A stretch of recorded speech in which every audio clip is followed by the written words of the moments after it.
What's up, Dark Side Legion? A calorie has zero biological context. It is a dead metric. Your cells don't have calculators, they have receptors. Stop tracking arbitrary energy units if you want elite vitality. You must understand my unified theory of ratio dysregulation. To fix it, you track these three biological ratios that actually rule human performance. First, your omega-6 to omega-3 ratio. It needs to be 1-to-1. The modern world floods your system with chronic inflammation and cellular noise. Crush that ratio down, kill the noise, and let your hormones actually function. Second, your lean protein to collagen ratio must be 2-to-1 to 4-to-1. Muscle tissue alone is a job half done. You need glycine and proline to build a frame that doesn't break, protecting your joints, gut lining, and cellular matrix. And third, your move to eat ratio must be 1-to-1 or 2-to-1.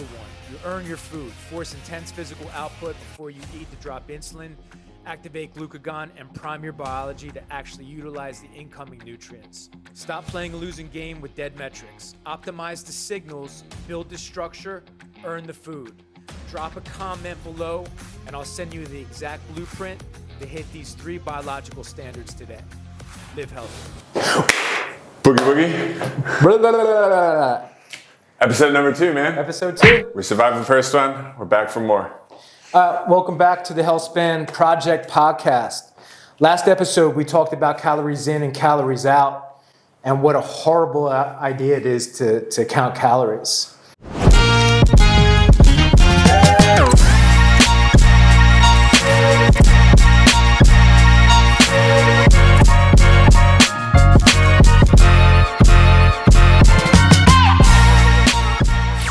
Spark people's feelings about that one. Right. Let's just trigger people right off the gate. That's my job, just to trigger you.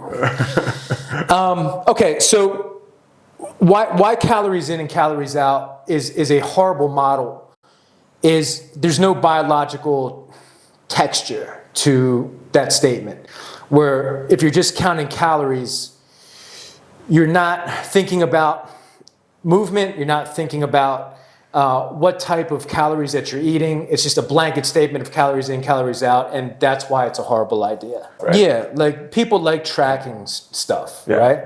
Okay, well, we're going to give you things that better to track. Well, if you track these things, you can actually see results in performance, sleep, and overall well-being. Right, and we're going to get after it today, talking about sort of foundationally what's a better system to use. Instead of just saying cal in, cal out is bad, we want to offer some prescriptions of what people can do to have a more foundational sort of basis for their health. First pillar to tackle here. Right. Jump right into it, right? Go ahead. So today we're talking about the cellular ratio, off the deep end here. All right. So how off the deep end?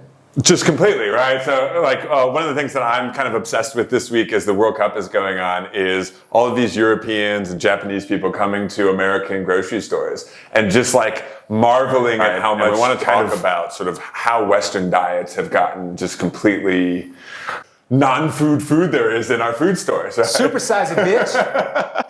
And so it's like there's a somewhat like charming aspect of it as they go to like, you know, the Kansas City barbecue or whatever, and like there's parts of it that are Waffle Houses, right? There's like a charming aspect to it because it is tasty and it is nice to be an American and you almost have a national pride in it. But when we're talking about these ratios of what people are taking in, it is completely separated us from how we evolved and from what we really what our body views as food based on its evolutionary basis, right? So you're taking these things in that they're labeled as food. The FDA said it's safe to eat, but when it hits your body doesn't recognize it as such, right?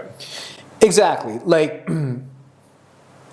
all processed foods doesn't really matter what it is. If it comes in a package, you can bet your ass that there is high amounts of seed oils in that. No matter if it's cookies, crackers, candy. You read the back, and I guarantee you're going to see some sort of soybean oil. Right. And this is really like the number one culprit, would you say, for like what's wrong with processed food in the modern world? It's a big part of it. I mean, other than it having zero nutritional factors, yes.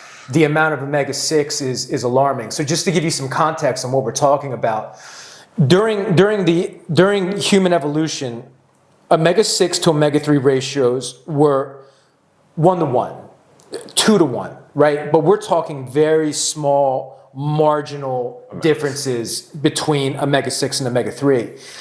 Fast forward to today, it is 25-to-1. So 25 in favor of omega-6 to 1 in favor of omega-3. And this is causing, at the cellular level, miscommunication. So let's kind of break down what omega-6 and omega-3 do. Right, that'd be helpful. Right? All right. So omega-6 provides arachidonic acid, which produces molecules that promote inflammation, blood clotting, immune activation, pain signaling. These are essential functions, right? The problem is if we have too much, like if we just flip the switch, the inflammation switch on 24/7, now you're talking about something the body's not really able to handle. 100%, right? And this is where that ratio becomes really important, and where a lot of times people who are maybe struggling to lose weight or questioning their diet, they have difficulty sort of understanding the size of the problem, right? And so when you talk about it being 25-to-1, what it was as our bodies were evolving, right? It is a devastating problem, right? Then your response is 25-to-1. It's unhealthy, right? I'll take it a step further and give you more context about how you can't outwork a bad diet. Right. One of my clients, Keith, he's going through a midlife crisis, okay? He's training more. He wants to look good naked again. So We all do. Yeah, so he's upped his training from like 1 to 2 times a week to now 5 times a week. And the one thing that he's talking about constantly with me these days is how he can't recover from it, that all his joints hurt. It's hard for him to get out of bed. So I asked him, what are you eating? He's an entrepreneur, so he's out to dinner with business clients all the time. Right. What are you eating? He's like, well, I'm eating outside. I said, well, what kind of oil's outside? He's like, I know. That's the problem. So even if you're training and you're trying to get healthy, man, your joints are gonna hurt. You got pain everywhere. And then you think to yourself, this can't be life. Right. This isn't life. You're like, man, I need more rest days. And then you cut back on your training, and that's not the answer. The answer is, what is the root cause of the inflammation? Now let's cut that out. Let's cool the body to where you can train every day and not be riddled with what you think is like rheumatoid arthritis. Yeah, I mean, I think that this is the source of a sort of terrible death spiral, right? That my joints hurt, right? Maybe I do a front squat and it hurts my wrist, and then the next day I don't do anything. Yeah, 100%. And I would say, after watching the first episode, we've realized that like he says 100%, I say right all the time, so we're working on that audience. Yeah. And the only thing I want to add for this pillar is just that like this is not rogue science at all, right? Doctors understand that inflammation is the cause of, too much inflammation is the cause of unhealth. This is high school biology. This is high school biology. We're not. It's not a secret. Right. I'm not creating a new thing here. And so then what we have to look at then is what is the source of that inflammation? Sure. And how do we address that? Yeah. So to sum up, omega-6, it promotes inflammation, blood clotting, immune activation, pain signaling, which are all really, really good things when you need it. The problem is when you don't need it, it's bad. It's bad. It's really bad. Let's talk about its antagonist, omega-3, EPA and DHA. Produces molecules that generally reduce excessive inflammation, improve membrane fluidity, supports brain function, supports cardiovascular health. Omega-3 flips the switch from inflamed to not inflamed. Exercise is highly inflammatory. We're just going to use this as an example. My body's inflamed. Right. Now, when I go to eat my meal and it's bone broth and pork rinds and grass-fed beef and omega-3 supplementation, it's like me putting a hose. Like I'm just cooling. On the inflammation. I'm cooling everything down. So now my body's able to recover and restore and do what it's supposed to do. But if you're eating trash, once you're training, your body's still in that fight or flight mode because the inflammation's up. Right. Do you get it, people? Getting heated. Like our body have these switches. There's always going to be a protagonist and an antagonist. So insulin is not bad, but insulin on all the time, bad. Glucagon, not bad, but if it's on all the time, bad. So how do we toggle these signals? How do we toggle insulin and glucagon, right? Well, we have to do that through lifestyle. Right. And it's the same thing with omega-6 and omega-3. So the whole point of today's show is let's get out of the calorie thinking and more about, hey, we're these highly evolved biological beings where it's not just one thing, calories, but there's a spectrum of ratios that we need to hit to stay healthy. Right. And so if I want to raise my omega-3 levels, I mean, you just listed a couple of types of food that I could be eating, but what amount should I eat? Yeah. It's not about addition, it's about subtraction. So it doesn't, it's not me saying, hey, you need 30 grams of omega-6 and you need 30 grams of omega-3. Right. I don't give a shit if it's 1 to 1. Like if you're eating 1 gram of omega-6 and 1 gram of omega-3, what we're saying is that there needs to be balance there. So the way we approach omega-6 omega-3 ratio is by subtraction. We're not eating grains, we're not eating sugar, we're not eating seed oils. Right. This is how we keep omega-6 at a really natural level. Right. Then omega-3, we can get it from eggs, we can get it from grass-fed beef. Low-grade inflammation has been associated with nearly every disease of aging. Right. Heart disease, insulin resistance, obesity, arthritis, Alzheimer's, autoimmune diseases, and fatty liver. So the first pillar that we're attacking today is the omega-6 to omega-3 ratio, where we want to balance. The goal is 1 to 1, but if we're 2 to 1, 3 to 1, even 4 to 1, we are doing way better than 25 to 1. Right. And again, that's where we talk about just the weird reality of the modern Western diet and how we have to address it if we want to create health, right? Right. And one of the things that I can bring from my personal life is just I'm 6'9". I don't know if you can tell in the camera, Daddy Longlegs over here. Ooh, I'm 6'9". I'm 6'9". You had to throw that out there, didn't you? Yeah, I'm very tall and attractive. I was living with so much joint pain and just really, really constant discomfort. Right? Church, man. No, like I'm speaking from experience too. Yeah. It's like back when I was still eating bread. Right. And I knew outside bread was bad because you could taste the sugar in it. So I was like, all right, we're gonna make our own bread. Make our own bread, yeah. And man, I was training 3 hours a day because I still had this belly fat that I couldn't drop, and everything hurt. Everything hurts. I mean, I was just like, well, this is what middle age is. Yeah. This is what it is. Right. And you were what age at that time? 32, 33. So at 32, you were thinking that's what middle age feels like. Now at 47. 47, I haven't had joint pain since I was 32 years old. Right. So that's the difference that we're talking about when you get these ratios back into whack, out of whack. When you stop having them and out of whack, right? Yeah, sure. Yeah, we can go out of whack. Sounds good. It's episode 2, guys. Whack. This is whack. Yeah.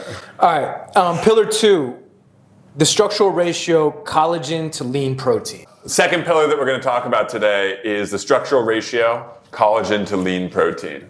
What do you think about that? I think it's one of the most overlooked ratios because you hop online and you listen to the great minds like Ben Bickman, Mark Sisson, Gabriella Lyons, right? You listen to them talk about you need to prioritize protein. You need to prioritize protein. And they are not wrong. There are essential amino acids and non-essential amino acids. And I think people take that language as non-essential as, I don't need it, right? No, essential just means if you don't have these, you're going to die. Right. You're going to die. You're not going to die if you don't take the non-essential because your body can make some of it, right?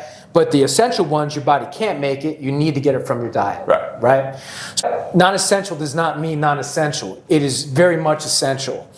So do you want me to talk about the different types of amino acids? Yeah. Okay. Let's jump into that. Let's introduce those for people, and then let's talk about sort of how they can introduce those into their diet. All right, so lean protein, we're talking chicken breast, we're talking about lean meats, hamburger patties, steak. All the good stuff. All the good stuff, right?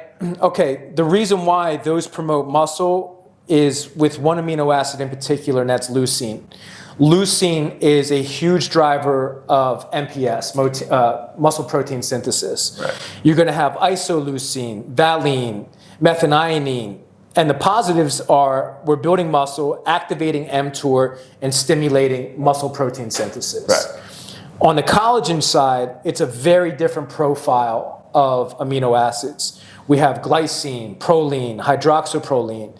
And these build tendons, ligaments, cartilage, skin, blood vessels, fascia, and bone matrix. Right. So if you're somebody that's living with a bunch of joint pain, like we were just talking about, one of the things that you might want to look at is, are you taking in those amino acids? Right. Well, better yet, what is my lean protein to collagen ratio? Right. What is that ratio? And if that ratio is skewed, so in the modern world, that ratio is going to be skewed again 20-1, where you're eating, in favor of lean protein and barely getting any glycine, proline, or hydroxyproline into your diet. Sure. So can I just supplement my way out of this problem? You can, but it's going to be hard, right? Like if we're talking about matching ratios, think about it. Like I take glycine every day. Right. 3 tablets is 1 gram, right? How many grams of beef do I eat a day? Do you see what I'm saying? Yeah. It's going to be extremely difficult to supplement your way out of that. Right. So let me just kind of give you what my daily diet looks like. It's bone broth first. So after I finish training, I break my fast with a cup of bone broth. Bam. What am I getting? Glycine, proline, hydroxyproline. Right. Then I'm going to back that up with a big basket of baked pork rinds. Okay? Again, I'm hitting that lever. I'm getting all those essential, non-essential amino acids into my diet. Then I'm smashing a beef pizza, right? 400 grams. We have cheese. We got beef. Today I had. When you say beef pizza, I think it's important to say the base of the pizza is made of beef. It's not like a Pizza Hut pizza with a bunch of beef on it. The base of the pizza is 400 grams of beef. Yeah. And so my 1 meal a day is nothing but every essential and non-essential amino acid that I need for my whole system to prepare. Everything from skin to fascia to bone to muscle tissue. I think it's important to sort of visualize this as if you were a hunter back in the primal days, right? This is somebody who's gone out, killed an animal, and is eating the entirety of the animal, right? You're not just taking the chicken breast and sort of cutting it up and weighing it out in a precise portion. You're eating the entirety of the animal. Yeah, and I think we all remember the Liver King, that whack job, right? So anyway, and then there was another guy named Paul, I'm forgetting his name right now, but he was carnivore, and then he went frutivore. Something weird. Like he went off the rails too. But nose to tail doesn't mean I need to eat raw liver or I need to eat heart. Right. What we're talking about is like we want that bone marrow. Right. So like I can eat nose to tail by doing pork rinds and bone broth and then lean meats. You don't have to be like shirtless eating raw liver. Right. Like what I'm saying is you don't have to. The takeaway is I don't want you to think you need to go pound liver. Right. If you don't like liver, don't eat liver. Right. But pork rinds are good. Pork rinds are really good, guys. You really do eat a basket of pork rinds like this every single day. I'm not joking. Right. So my lean protein to collagen ratio is about a 2-1. Okay. Right? Yeah. So I'm keeping that at 2-1. Right. I mean, I just think that this is so important because it another sort of analogy that you can talk about is that all of this collagen, right? It's like your scaffolding. And if you're trying to build a building and you have really crappy scaffolding, and then you also have really crappy foundations because of your omega-6 and omega-3 imbalance, I mean, what happens to that building? Poor foundations, poor scaffolding. There's really no way to build upon that. It's going to break down. Right. Yeah. Right. Specifically with lean protein and collagen is that our muscle protein synthesis is going to decline the older we get. So as it starts to decline, you need more, not less. That's another reason why we push a heavy animal-based diet. Not saying that you don't need to eat vegetables, but the priority has to be animal-based. Right. Prioritizing protein. Exactly. Dealing with fat. Right? Exactly right. Yeah. So, and then another analogy that you've often used with me, Fish, is talking about a car, like trying to build a supercar on like a cheap car's chassis, right? Mm-hmm. So if we're training hard and we're trying to build that supercar, actually just today I heard a story from John Cena. One of his first major purchases when he got some money was to buy a fake Ferrari. So they bought like the Ferrari body and tried to put a Ford, I think it was a V12 engine, and then like some crappy chassis and everything. And this was like 25 years ago, and he just received the keys to it today, like whatever, the day that he was recording that podcast recently. And the reason why that made me think about it and sort of how it relates to my health journey, I think the health journey that a lot of people are on, is the reason why that car took so long to build was because those foundations were poor. And I see a lot of people when I go out, I do a lot of business trips, and I go to other gyms and whatnot. I'll see a lot of people that I think are kind of like that fake Ferrari. They don't have the right chassis. They're not putting the right pieces together. And so they might get there, right? Like John Cena got the keys to his car, but it took 25 years to get there. Right. And even then, the car's not roadworthy. It's just going to sit in his garage, right?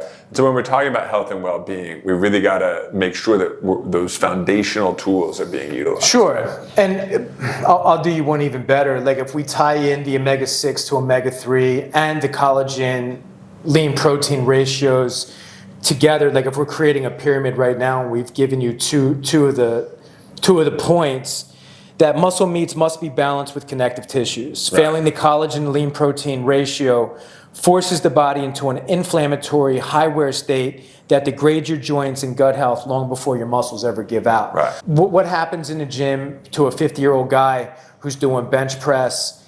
He's got huge muscles, but what happens when he fails? It's not muscle failure, it's joint failure. Right. So you're only going to go as far as your structure can take you. So it's not just about building big muscles, but it's about building the structure to where those big muscles can function properly. And we'll finish off on this point, but I mean, when you talk about health span, right? And part of health span is avoiding injury and all these things. That's what we're talking about here, right? It's not just about building big muscles, it's about being able to move about in the world. Right. I mean, look, if we're talking about health span and let's just say when I envision my life, I envision myself at 90 still doing the things that I love to do. Right. Well, I'm not going to do that if my joints are all beat to hell and torn to hell, 100%, right? Yeah. Like if I enjoy golf, I'm not going to be able to golf if my joints are all glycated from seed oils and from high sugar carbohydrate diets, right. and then I'm not getting the building blocks I need to even help the recovery of that. Right. Then you're going to have a car wreck sooner. It's inevitable that you're going to. It's going to. Like I can predict it's going to happen to you if you don't start thinking about your collagen to lean protein ratio. Yeah, for sure. We really need to get better at saying the wrong thing after the camera's been turned off. Okay, so now we're talking about pillar number 3, and this is another ratio that's highly skewed in the modern world. Right. The move to eat ratio, and I think this is a way better perspective to think about calories instead of thinking about calories. Right. Well, I mean, I think it's bad, right? And so it's all bad. everything you're doing is bad now. But if we're being realistic, some of the great sort of inventions of the modern world have really harmed us, especially in this move to eat ratio, right? So, for example, I love it. Everybody loves it. Ulama for our U.S. viewers, DoorDash, right? This is a great tool, right? Especially even to take it to the most extreme end, I have a family member who doesn't have very much mobility, right? And so for years she was sort of stuck in the house, unable to eat an Olive Garden meal, right? Now with DoorDash, that solved her problem, right? And it can solve problems related to food deserts, but let's be realistic about what Ulama can do to a lifestyle, right? Or what DoorDash can do. If the way that you are moving to earn your food is that you move your thumbs on your phone for a few minutes, and then you wait, you watch TV. When the person gets there, you stand up, you walk 10 feet to your door, and you pick up your food, and you walk 10 feet to your table, and you move the chair around. Like if that is the extent of your movement when you're earning your food, you are so far from the evolutionary sort of reality of how your body was designed to move to eat, that it's kind of sort of self-evident that there are going to be bad outcomes. It's very similar when we talked earlier about the 25-to-1 ratio, right? And we talked about grocery stores. To me, this is an as big of a problem or an even bigger problem, because it's like, what were we like back in the day, right? Back in the evolutionary day, what would it have taken for us to eat and get that food? And let's contrast it to modern day. Our biology was influenced heavily by our environment millions of years ago, which was a extremely harsh environment to where there was constant threats of death. Getting food required huge amounts of energy. Energy and effort. Right, huge amounts of effort to get that food. And that is the way our bodies are still wired. Right. And it's actually, when you think about it from a biological perspective, it's a beautiful design. Because as we're earning our food and we're hunting, or we're foraging, or we're climbing, or we're digging, we're making our muscles contract. We are expanding our lungs. Right. And all of this causes hormones to activate, glucose to be utilized, glycogen taken from the liver and dumped into the bloodstream, to where we're using all these reserves in our body and all these functions that are so primal. Right. And they've been laid dormant for so long because we never activate the body to perceive and be ready for the incoming nutrients to come in. I think the beautiful thing about it is, because I think you just put that very well, but just to simplify it, is that it was the things that were sort of good for us were also the things that were required for us to get our food, right? So whether we were hunting, whether we were gathering, whatever we were doing to find that food, was sending the signals that then would make our body ready to receive the food, right? And so this is a really big difference when we think about that DoorDash lifestyle. And even, we sort of contrasted Europe and America. The drive-through lifestyle, right? Before there was DoorDash, we were still, a lot of people were driving up to McDonald's and just having food handed to them and eating it on the road. It's not enough movement. We're not complaining about the modern abundance. I mean, we're extremely lucky and grateful to have it. However, it comes with responsibility and a sense of discipline and understanding of how your biology works. Right. So once you truly understand and honor your design, you can flourish. You can optimize. And I'm not saying you got to go hunt down a gazelle.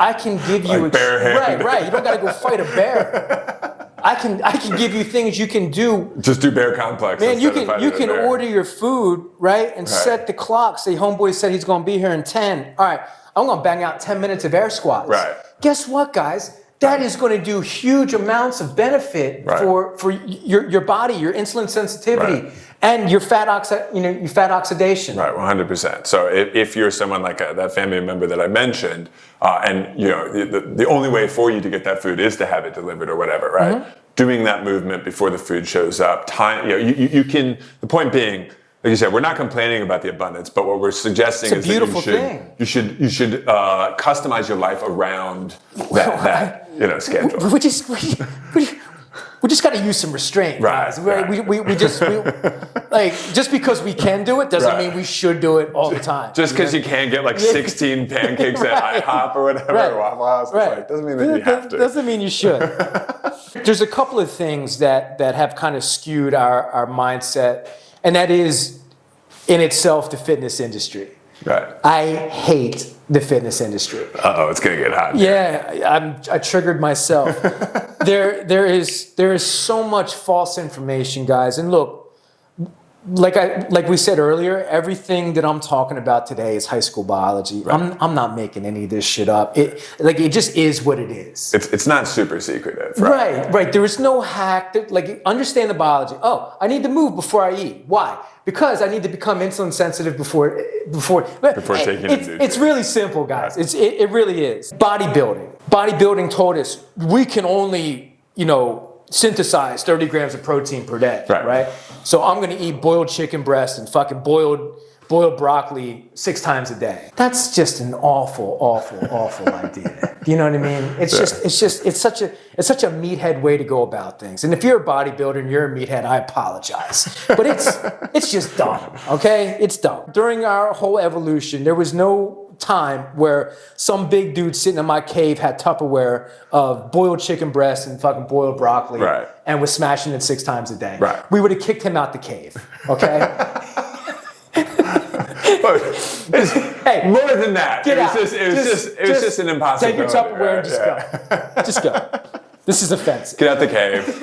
You haven't chased down a gazelle in 6 days, Bro, Kevin. No, but the boiled chicken breasts and the egg whites and the whey isolates and, the protein shakes, it really is a unhealthy way to view it. It really is. Right. The whole 30 gram of protein being synthesized at once has been debunked over and over and over again. And when you think about it from an evolutionary standpoint, if we could only digest and use 30 grams of protein at a time, the human species would not be here today. Right. Yeah, I mean, I think that's interesting. And I also just think that one of the things that we have to think about is the way that dietary plan cuts out so many of the things that we were talking about in our last section when we're talking about collagen, right? Sure. Like if you're just eating skinless chicken breast and broccoli every day, like, man, you're missing so much, let alone the fact that you're maybe not moving for that nutrient. Right. And then, if we even go even deeper about I'll call it a pandemic of depression and anxiety and mental disorders. There's another reason for that. Like we're living essentially like caged animals, where we're sitting in our apartment, we get food delivered, we never really leave. That is not the way we were designed.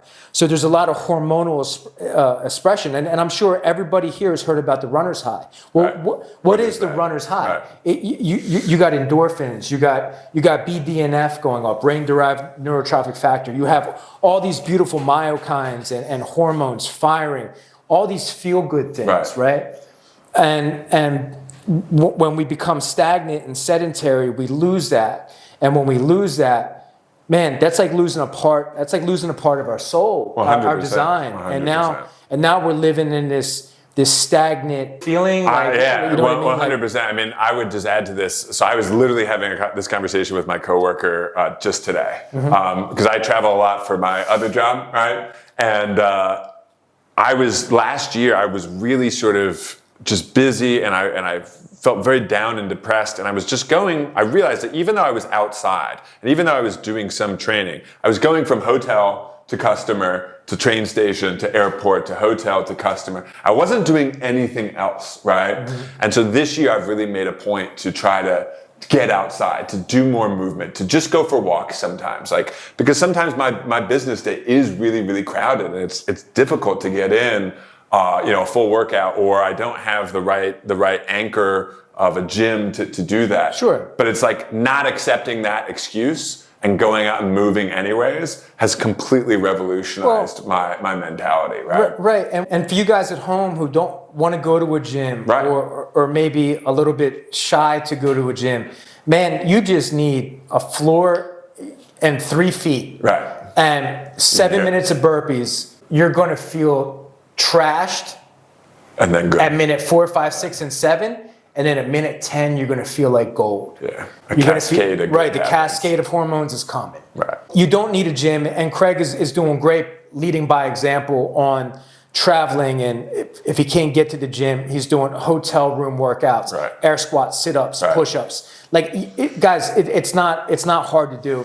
You just have to have the mentality. The mentality is no 0 days. Right. And if you have that mentality, then you can figure out a way to get in your work. Get something done. Get some movement right. Right. Something done. And I always go back to 7 minutes of burpees because it is super simple. It's super hard. And hard to execute, but it is simple. Right. Yeah. Give me 3 feet in 7 minutes, and I can smash myself. Right. Yeah. All right. So activating the counter-regulatory switch, enforcing a strict 1-to-1 or 2-to-1 move-to-eat ratio fundamentally rewires the hormonal landscape. Instead of chronically elevated insulin locking fat stores shut, movement forces the downregulation of insulin and flips the switch to activate glucagon, the mirror hormone responsible for energy liberation. Right. It's a very cool way to say fat oxidation, right? We're going to liberize this stored energy, right? Yeah, 100%. Yeah, we're freeing out our fat cells to go away, right? Yeah. And then, one of the things that we should probably finish on at this point is to talk about how it also sort of cleans up your body, right? 100%, right. So again, we're talking about this balance of ratios and why it's important. On this side, right, we have insulin, and insulin's going to activate mTOR. mTOR is a nutrient sensing pathway where as soon as your body senses leucine, bam! Bam! It's going in. It's going in. That's going to activate muscle protein synthesis. IGF-1, you got all these beautiful growth factors happening. Right. Man, your body's happy. It's like, whoa, like it's time to build. Right. But then, if that's on all the time, You feel like crap. well, not just that, but if your body, think about this, guys. If your body's in growth mode all the time, once you're an adult, too much growth is bad. Right. It's bad. So when we flip the switch, when we're not eating, we're activating glucagon. Now, when glucagon is activated, this is when our body is like, hey, guys, there's no food in the system.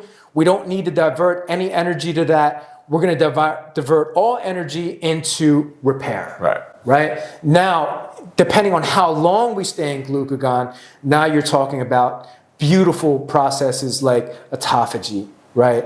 We're activating our sirtuins. And the whole body's getting cleaned up. Your stomach's taking a break from eating. Your kidneys are getting a break. Your liver's getting a break. Everything's getting a break, right? And it's extremely important to have those two ratios really balanced. And again, if we tip it too much, if we're fasting too much, it's a bad thing. Right. But if we're in growth mode too much, all the time, it's a bad thing. So what's the balance? And it's a 1-to-1 ratio. And this is like one of the things that for any friend of mine, I think basically every single friend that I've convinced to do one meal a day, beyond the fact that it can be difficult at the start to, I'm hungry. retrain your Grow body. the fuck up. beyond that, right? They do report back to me that they do have that sort of sense of like cleanliness, right? That there is this sort of sense of like, I know your friends, okay? They're not clean. They're not clean.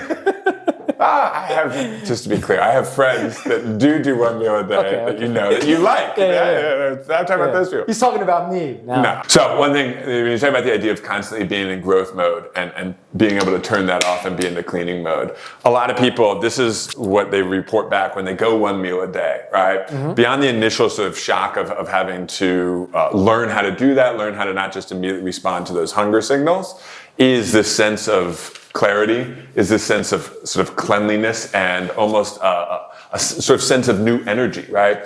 I know I felt this when I first started going OMAD, was that my body was spending so much time and energy digesting like 5 meals a day that when it didn't have to do that anymore, it was like a new vigor had been entered into my system. Yeah, right? well, there's another reason too, is when you're eating that much and insulin is at, because look, guys, even if we're not eating carbohydrate and sugar and we're eating protein is still going to stimulate insulin, right? So as soon as insulin goes up, your ability to tap into fat storage is going to go off, and now we're kind of using this glucose system because insulin is elevated. But when you go to 1 meal a day, that insulin spike, especially if you're eating animal-based, right? It's a small little curve. Right. It's a small little curve. So I'm eating, and then maybe for like 90 minutes, I'm inside this curve, and then I'm right back into fat oxidation. Right. And fat oxidation is a much more stable energy burn, right? It's like if I'm talking about firecracker and I'm talking about a candle, right? So firecracker is glycogen based, right? Like if I light that thing, it's going to sizzle and it's going to pop off. and it's out, right? But a candle, we got bang bang baby, that's pop. You're metabolically inflexible, and if you're metabolically inflexible, that's not good. Right. That's not good for health span. That's not going to be good for quality of life. Right. So metabolic flexibility, if we're looking at the omega-6 to omega-3 ratios, collagen to lean protein ratios, and our move to eat ratios, this structure is 100% better to track than it is an empty-minded statement about how many calories did I have today. Right. And the reason, just to clarify, why it's not good is what we go back to that high school biology, right? No one really disputes that human beings are metabolically flexible animals, right? That's the way that we were built, right? We don't have one sort of leaf, like again, I'm referring to pandas, where they can like literally only eat this one source of leaf, right? And it's like, all right, you're gonna have a tough life, Panda Bear, right? That's not how we were built. Pandas suck. Yeah, they're awesome. But you understand what I'm saying? Like, this is like why they're so endangered or whatever is because they're not as metabolically flexible as we are as humans, right? So almost endangered because they can't fight. Ben Stiller is killing all of them. Yeah, so stupid.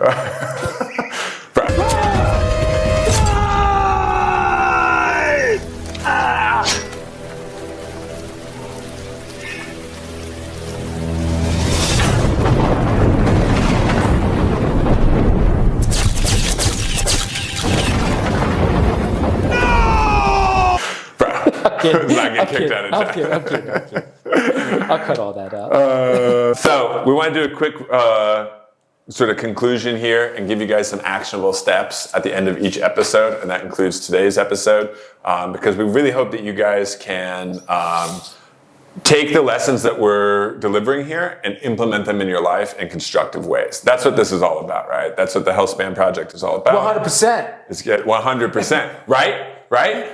It's getting people on the right path. So what are some things that they can do using today's knowledge and sort of implementing it in their life? All right, let's tackle omega-6 and omega-3 first. Right. It's the art of subtraction, not addition, okay? Cut out industrial seed oils, sugar, and grains, and you're off to a beautiful start. Right. If you want to supplement with omega-3, DHA, and EPA, fantastic. Just by doing those two things, you should balance your ratios to a much healthier level. I got nothing to add. It's okay.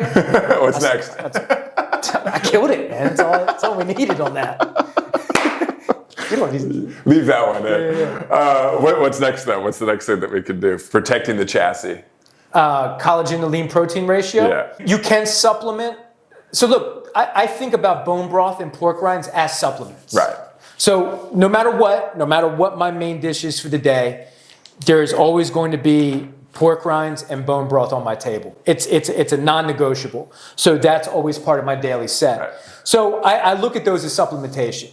Now I'm also going to supplement with 1 gram of glycine. Mm-hmm. Okay, so that's it. That's how and then all the meat that I eat are fatty cuts. I eat duck breast with the skin. I eat grass-fed beef. I eat lamb, seafood, specifically lumped crab meat, shrimp, salmon. So my collagen to lean protein ratio is very close to a 2-to-1. Okay.